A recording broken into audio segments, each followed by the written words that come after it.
Gracie Jiu Jitsu rocks.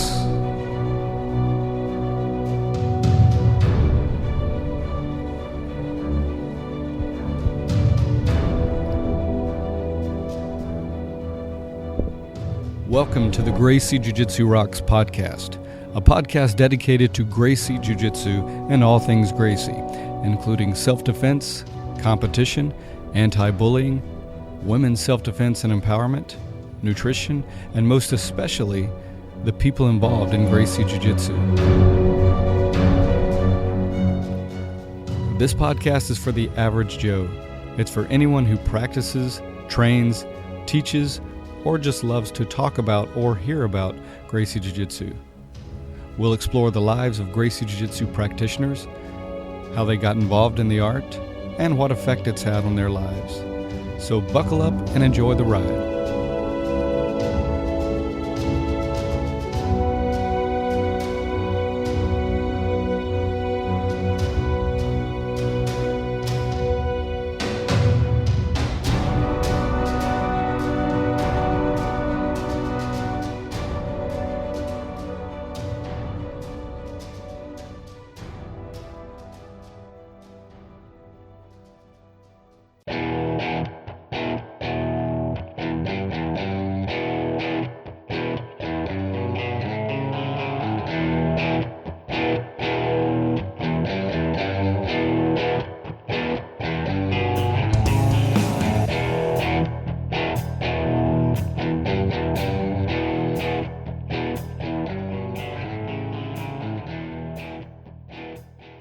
Welcome to episode 27 of the Gracie Jiu Jitsu Rocks podcast.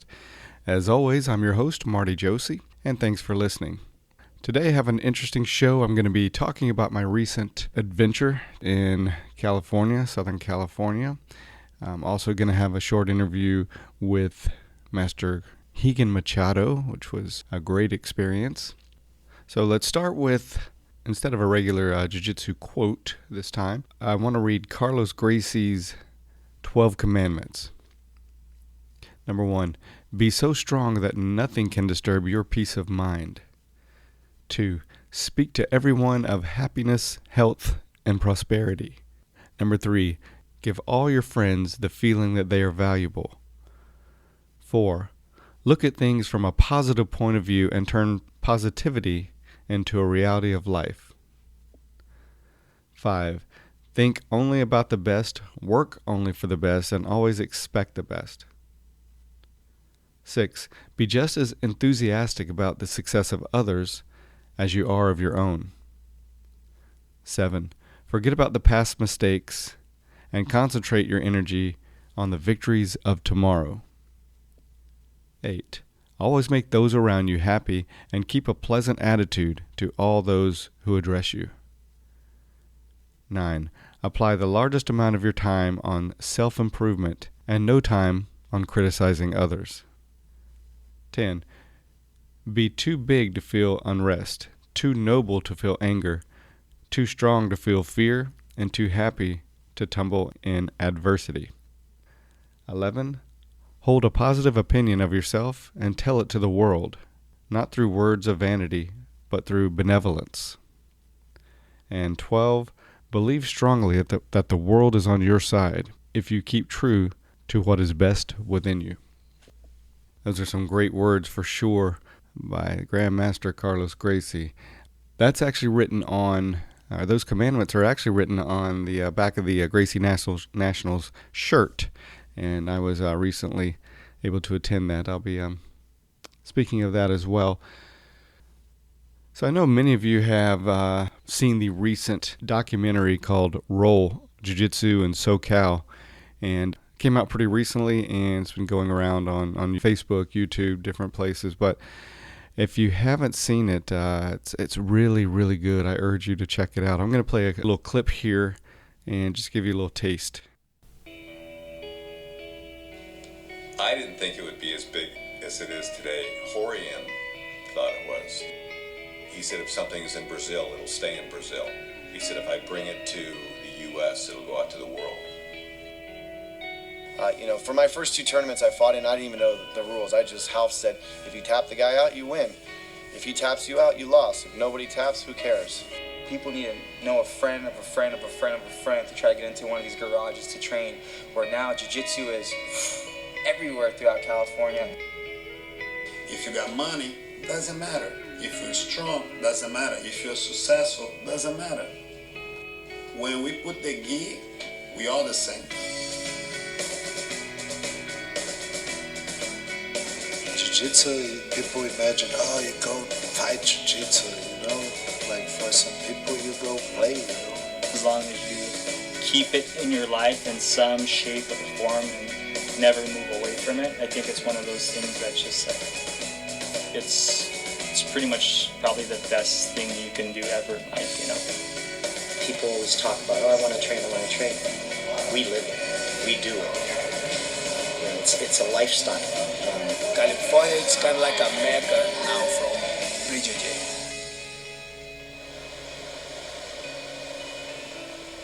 If I don't train jiu-jitsu, I feel like missing like a part of me. It's hard to explain, but nowadays it's part of my life. Because it is something that I gotta do. Otherwise, I don't feel like complete.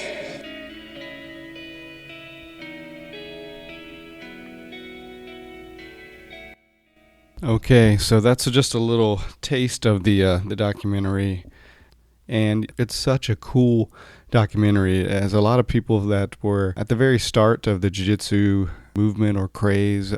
Well, before it was a craze, but the whole start of jiu-jitsu here in the U.S. When it was just, it was kind of hard to come by. You had to really seek it out, do it in garages, and a lot of great stories from people that were there way back and what it was like and how it was a different animal as far as the self-defense. And one thing that's emphasized in the early part is there's jiu-jitsu training to deal with other arts, and then there's jiu-jitsu to deal with jiu-jitsu, which is a different thing entirely. It's all great and all part of it. Later, it talks about the evolution and kind of where it is today as well. So it gives a really good in-depth look at jiu-jitsu, how it got started in the States and where it is today.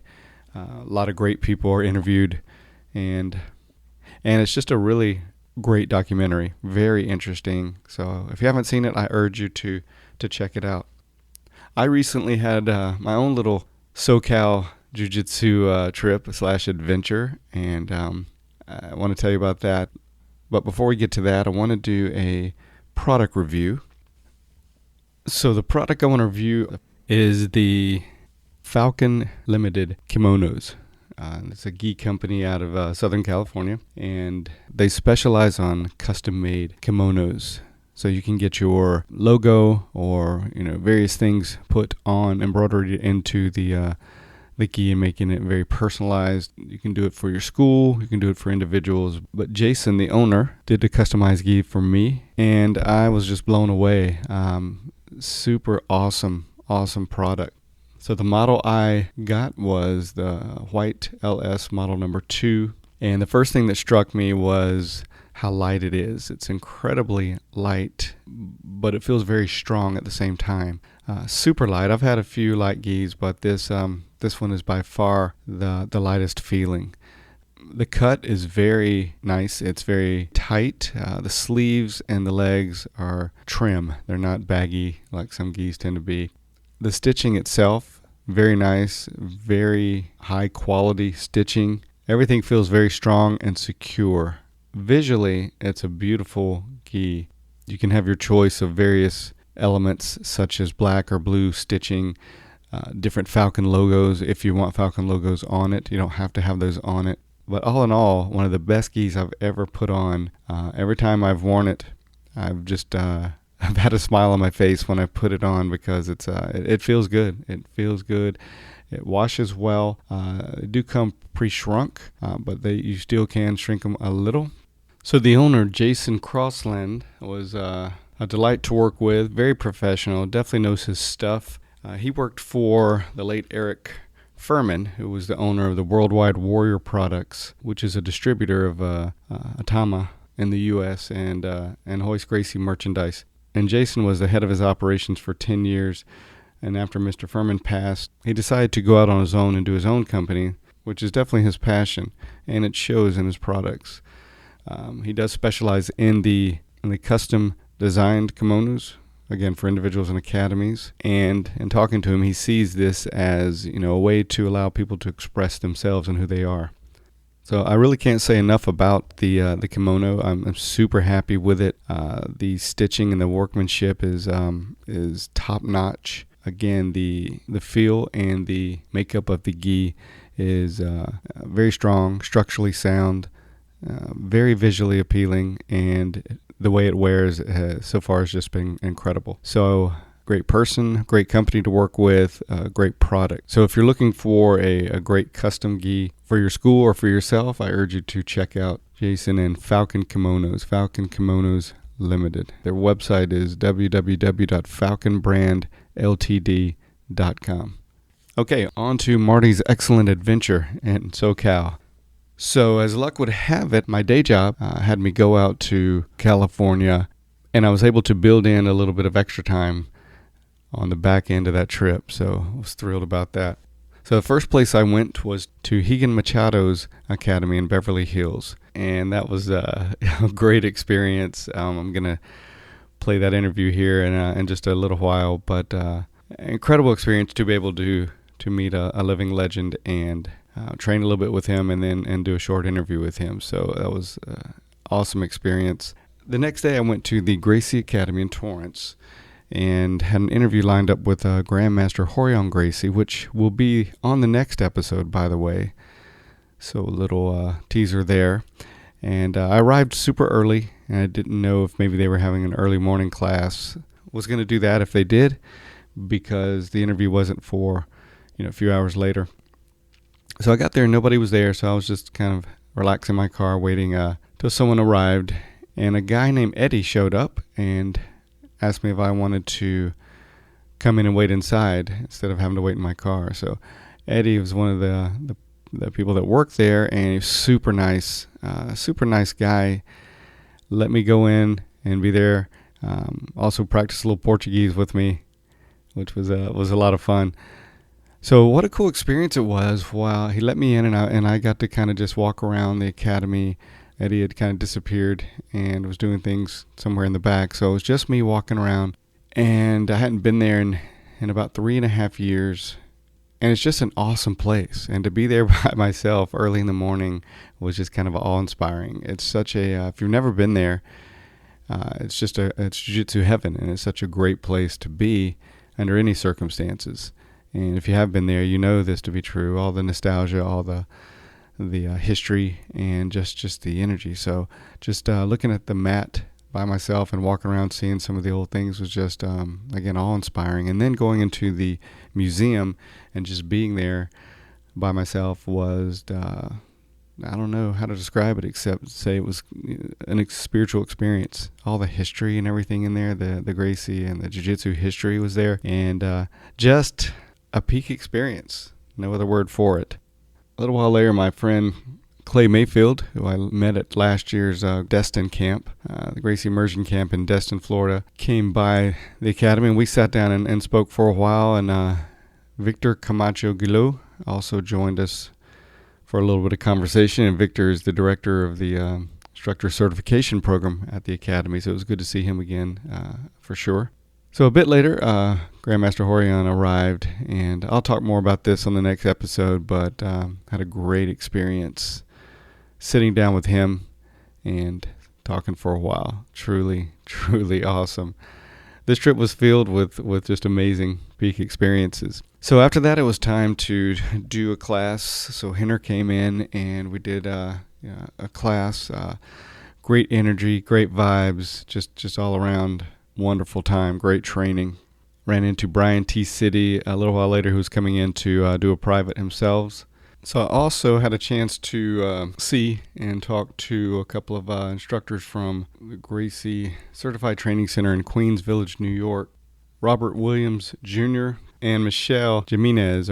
Sorry, I don't know exactly how to pronounce that name, but it was great to see them. I had seen them before in Destin, but great people, great to talk to.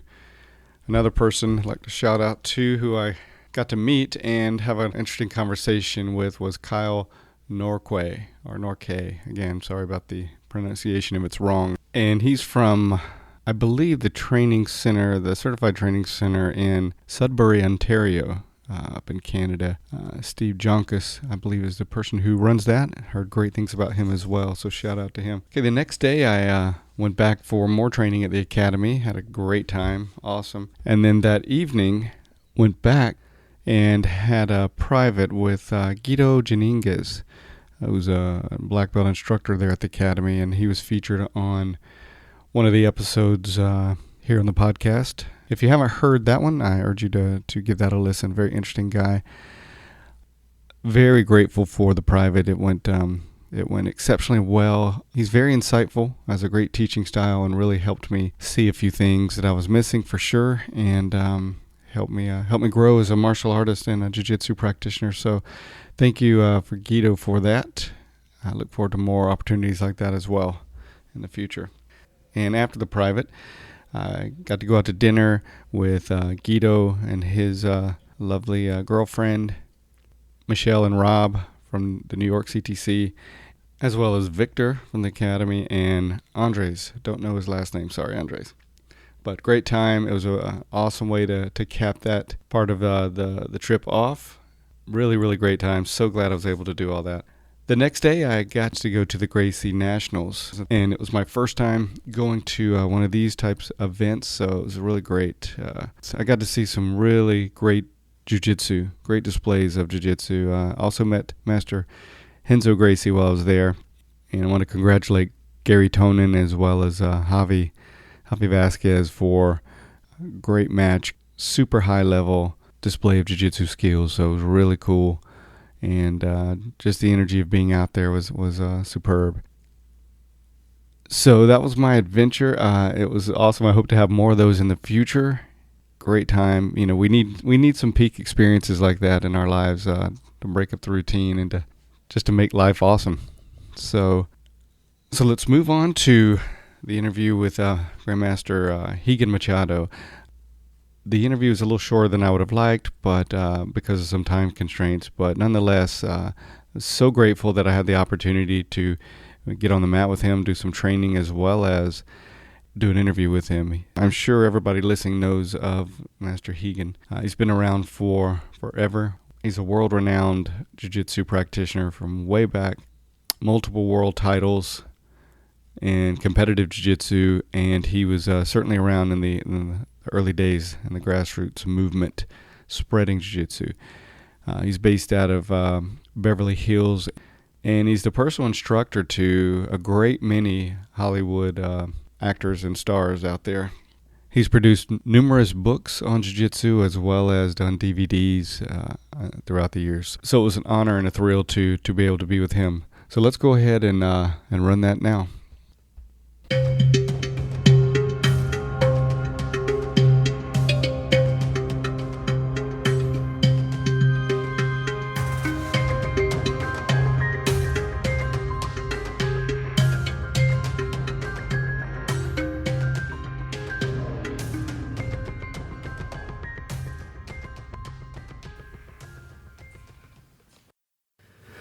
Okay, I'm here with the legendary, world-renowned Grandmaster Rigan Machado. Rigan, thank you so much for being with me today, and let me be with you today. It was a pleasure, sir. Always a pleasure. I got to say I'm on somewhat of a high because I just got finished. I just had the privilege of having a private with Master Rigan, and it was an incredible experience. One of the peak experiences I've had in a long time. He's incredibly knowledgeable, patient, and insightful. So, obrigado for that too, sir. It was a pleasure, sir. All right. So you're pretty much a legend in a lot of ways with jiu-jitsu, but one area is with your competition. Back in the day, you had won many, many different competitions, national competitions, world titles. So when you think about the time back then, what stands out in your mind about those times? For me, competition is the consequence of my training. I never think about the competition. I always love the training. I was addicted to training at the academy. I love the great athletes I have opportunity to exchange training who help me to get better every day. I have opportunities to have great coaches around me who help me to focus to keep on top of me to be sure I do the training right. And I'm thankful for my partners training every day on the mat. Without them, I couldn't do what I do today. And thanks for the people who I have opportunity to coach me. Who were some of the biggest influences in your jiu-jitsu and your life? Carlos Gracie Jr. was the main guy. I have opportunity to train for everybody, but without Carlos Gracie Jr. I'd not be here today. He was the one who was focused 100% on me to be sure my jiu-jitsu was 100%. Okay, great, and much respect to him. So tell us what it was like to grow up with your brothers, and how did you get started in jiu-jitsu? I started with the influence of my cousins. My cousins was the ones who start push me to little by little to training. I start hanging out with them often as possible, and jiu-jitsu start little by little come a day routine. And from there we start falling in love and be on the mat almost every day. Okay, and when you say your cousins, who are you speaking? My cousins, the Gracies. Okay. Okay. And how old were you, Rigan, when you received your black belt, and how was that awarded? Was that a surprise, or did you know that it was coming? I started seeing, because at the time in Brazil, when you win a big event, you have to push the next belt when you're a champion. And I won all the events from blue belt all the way to the black belt. I got my purple belt, my black belt close to my 17 to 18.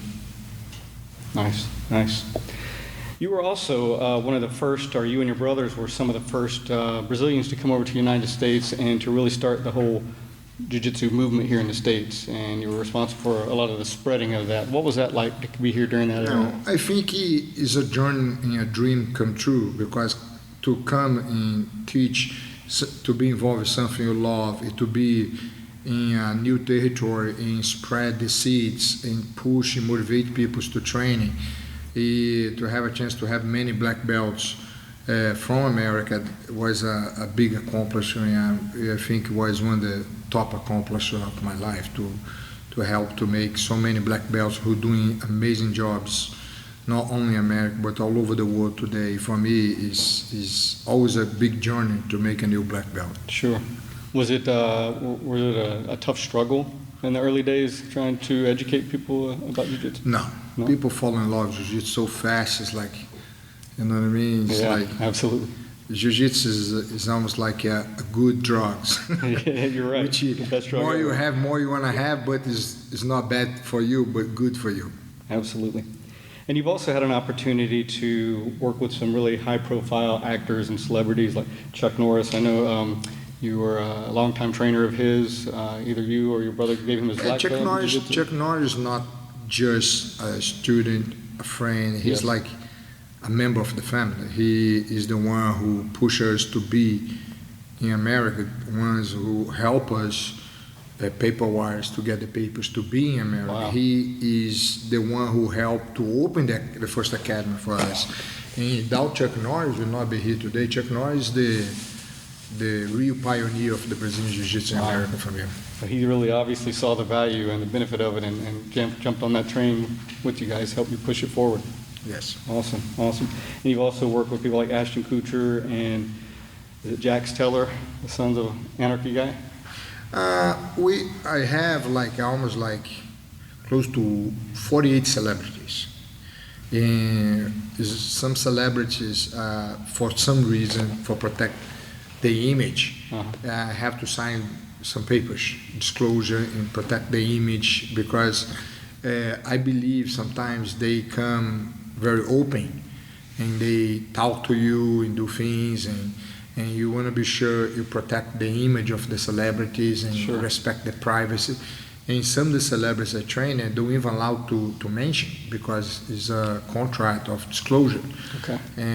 But I've been training so many celebrities. I believe I train 80% of the celebrities in Hollywood today. Wow. And I think celebrities for me is amazing, because when you fall in love with Hollywood movies and you have a chance to see behind the films, and after this meet the real people who did the movies and learning about the stories, learning about the training, learning about the acting, for me is fascinating, because these are the amazing artists who bring the entertainment for everybody in the world. I have a lot of respect for people in Hollywood, principally actors.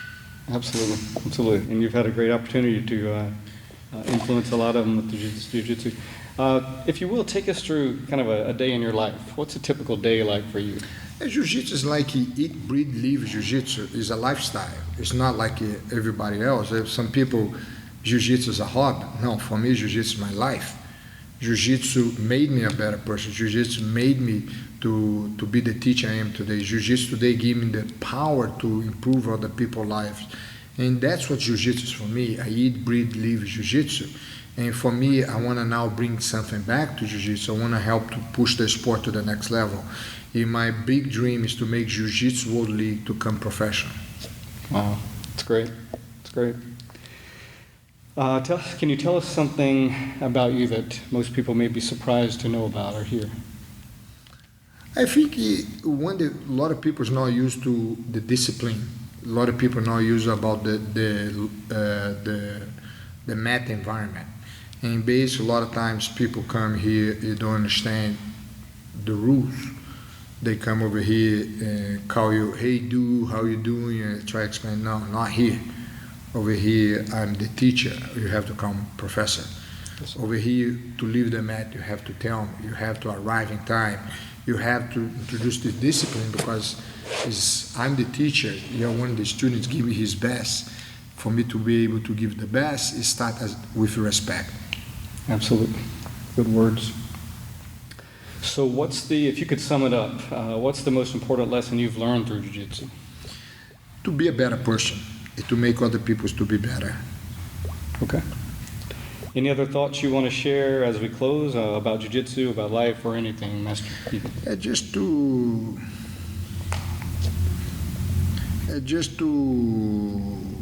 try to be a good person and use this sport to help people. I think that's the key. Okay. Try help people the best way I can. And Jiu-Jitsu gave me that power, and I've been improving, helped so many people. That gave me so much pleasure for my work. That's what I love about my work. I help other people to become better themselves. Absolutely. And that's worth everything. Yes. Well, I want to thank you so much for your time and letting us get to know you a little better. I've respected you for many, many years, and it's been an absolute thrill to be able to get to meet you in person and speak with you. So thank you so much. Much respect. And long life. Pleasure myself. Thank you. Okay, really enjoyed doing that interview. Really enjoyed meeting such an accomplished legend and just great person in Master Rigan Machado. Okay, up next, the Make a Difference, Make an Impact segment.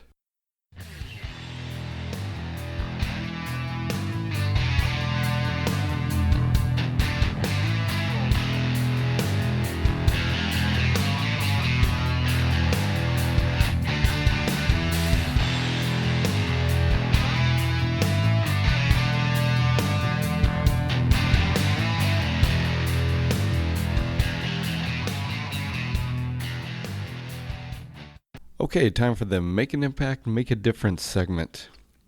Today's focus, open the present. Practice being awake in the present moment. Make the most of your awareness of this hour. Don't live in the past or live in the future, but stay focused on today.